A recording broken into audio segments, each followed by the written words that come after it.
Hello dear CA students, welcome back. उम्मीद करता हूं कि आप लोग पढ़ाई कर रहे हैं, मेहनत कर रहे हैं, सही डायरेक्शन में आगे बढ़ रहे हैं।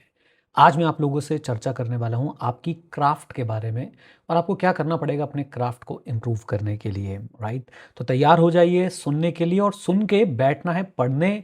अब इन ऑडियोज़ का फ़ायदा तभी है जब आप लोग इन ऑडियोज़ को सुनने के बाद कम से कम 2 3 4 घंटे जो है वो बैठे, एक अच्छा स्ट्रेच निकाले पढ़ाई का। तभी मैं मानूंगा कि हमारी ये ऑडियोज़ आपके काम आ रही हैं। आप इनका फीडबैक हमारे साथ कमेंट्स में भी शेयर कर सकते हैं।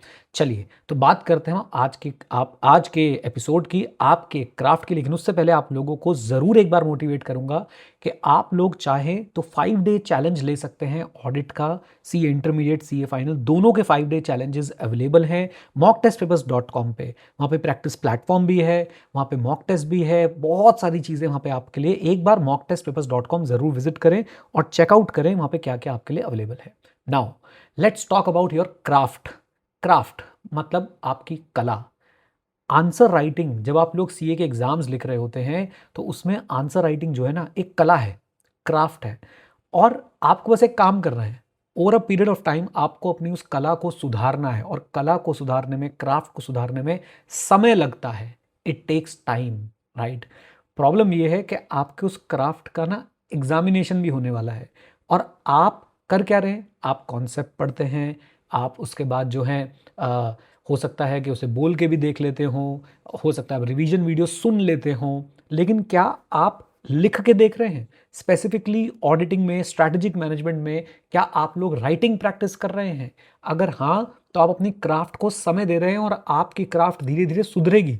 वो फर्स्ट डे पे नहीं सुधरेगी, वो धीरे धीरे सुधरेगी। लेकिन अगर आप सिर्फ और सिर्फ कॉन्सेप्चुअल जो नॉलेज है उसको वीडियोस के थ्रू ले रहे हैं, या किसी को सुन रहे हैं, या सिर्फ रीडिंग कर रहे हैं, तो आप अपनी अंडरस्टैंडिंग और रीडिंग पे तो काम कर रहे हैं, लेकिन आप अपनी मेन क्राफ्ट पे जो आपके एग्जाम में काम आने वाली है आप उस पर काम नहीं कर रहे हैं। और वो क्राफ्ट क्या है? वो क्राफ्ट है राइटिंग। वो कला क्या है? वो है राइटिंग। क्योंकि एग्जाम में आपका कोई ओरल टेस्ट नहीं होगा, एग्जाम में कोई आपसे आंसर सुनेगा नहीं, एग्जाम में आपसे आंसर लिखवाया जाएगा और आपको उस लिखे हुए आंसर के बेसिस पे मार्क्स मिलने वाले हैं। तो फॉर गॉड सेक, अपने आप को एक आर्टिस्ट समझें, राइटिंग को अपना क्राफ्ट समझें और उस क्राफ्ट को समय दें।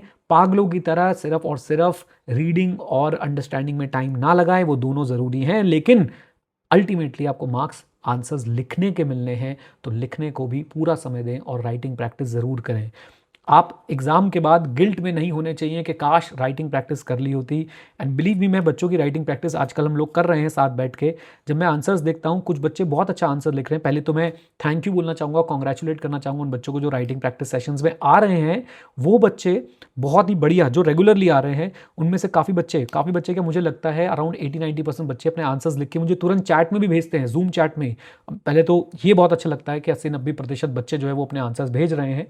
उसके बाद मिस्टेक्स जब दिखाई देती हैं तो थोड़ा बुरा भी लगता है, लेकिन उसमें भी अच्छाई यही है कि अभी से पता चल रही हैं कि क्या गलतियां हो रही हैं, ताकि एग्जाम में वो गलतियां ना हो।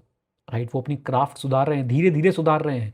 एंड बिलीव मी, अगर आप अपनी क्राफ्ट को रोज थोड़ा थोड़ा भी सुधारेंगे, एग्जाम आने से पहले आप नियर परफेक्शन पे होंगे। और आप जब आंसर लिखेंगे तो उस आंसर पे आपको मार्क्स मिलेंगे। राइट, तो सुधारिए अपनी क्राफ्ट, कीजिए राइटिंग प्रैक्टिस, भागिए मत इससे, नजरें मत चुराइए, आलस मत कीजिए। और mocktestpapers.com पे जाके 5 डे चैलेंज, आपके प्रैक्टिस प्लेटफॉर्म और जो इंडिविजुअल टेस्ट सीरीज भी अवेलेबल है, वो सारी चीज़ें ज़रूर चेकआउट कीजिए। All the best, God bless you. मिलते हैं आपसे कल, एंड तब तक एंजॉय कीजिए। आज है थर्सडे और इस थंडरिंग थर्सडे को अपना बहुत बढ़िया दिन बनाइए पढ़ाई के लिए। All the best.